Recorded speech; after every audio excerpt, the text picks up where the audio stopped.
तुम्हाला प्रश्न विचारायचा की मुंडेबाईंचं खरं खोटं पोलीस काढतील काय होत तर फलटणचं नाव तर बदनाम झालं की नाही एवढं सांग. महिला बसल्यात तुमच्या माहेरवरनं तुम्हाला फोन आलेला असतील की कसलं हे फलटण बरी असता तुझ्यापर्यंत पोहोचले काय सगळं घडतंय. तुम्ही जर डोळे जातो हे बघा अन्याय सहन करणारा अन्याय करणाऱ्याच्या डबल दोषी असतात आणि तुमच्या मागे मी आहे ना का घाबरत नाही. याच्या पुढे जर कार्यकर्त्याला त्रास झाला महिला भगिनीला जर त्रास झाला हा रामराजे काळाकोड घालून कोर्टात उभं राहील तर मी बसलो.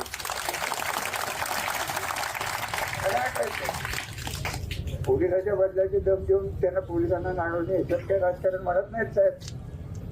आणि हे सगळं झालं 19ला देवेंद्र फडणवीस अजितदादा पवार संजीव राजे अनिल राजे आणि मी आणि ते जयकुमार गोरे साहेब आत्ताचे मंत्री आणि हे माजी खासदार एकत्र बसून 24ची इलेक्शन एकत्र करायची का मी तेव्हाच विचारलं. तेव्हा देवेंद्र साहेब म्हणले रामराजे मी थांबवलं अजून काय तुम्हाला पुरावा पाहिजे. साक्षात आत्ताचे मुख्यमंत्री केस पाहायला माझ्या बाजूने होते त्या काळात म्हणून मी परवाच्या केसमध्ये म्हणलं जरी त्यांनी तथाकथित क्लीन चिट दिली असेल अजूनही कदाचित आले तर ते बोलतील काय बोलायचे त्यांचे ते हक्क आहेत. परंतु त्यांच्या न्यायबुद्धीवर माझा विश्वास आहे त्याचं कारण या पद्धतीने मुख्यमंत्री सध्या वागतायत. अख्ख्या भारतात पसरलेल्या या भारतीय जनता पार्टीच्या बदनामीचं मूळ कारण सातारा जिल्ह्यात नाही. हे भारतीय जनता पार्टीला दोन जे बदमातून इथं तयार झालेले आहेत त्यांच्यावर ते काय करायचं.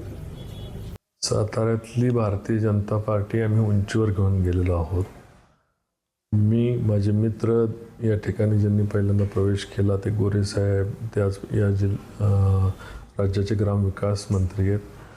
फलटणला सर्वाधिक मतदान हे भारतीय जनता पार्टीला लोकसभेला झालेलं आहे. नगराध्यक्षाचा उमेदवार हा भारतीय जनता पार्टीच्या चिन्हावर निवडून येणार आहे. हे सगळं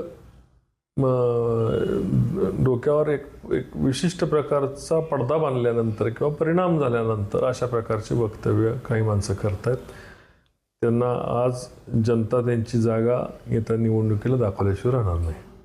महिलांवरचा अन्यायाचं तर यांनी नावच काढू नये. सगळे महिलांचे गुन्हेगार यांच्याबरोबर फिरतायत. महिलांना त्रास देणारे गुन्हेगारांना त्यांनी तिकीटं दिलेली आहेत.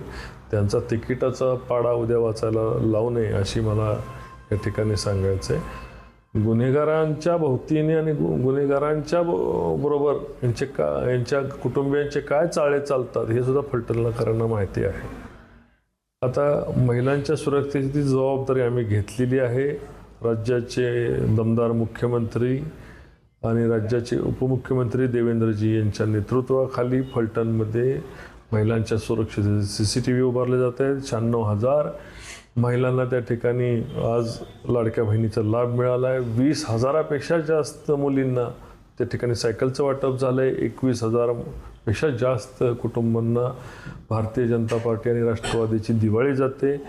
आज होणाऱ्या महिलांच्या टक्केवारीमध्ये होणारा 72% 73%पेक्षा जास्त महिला या भारतीय जनता पार्टी आणि आम्हाला मतदान करत आहेत. ज्यांच्या डोक्यावर परिणाम झालेला आहे अशा प्रकारची माणसं अशा प्रकारचं वक्तव्य करतात. मुख्यमंत्र्यांच्या येण्यामुळे निश्चितपणे कार्यकर्त्यांचा जोश हा वाढणार आहे. फलटणकर हे देवेंद्रजींचे सगळे चाहते आहेत.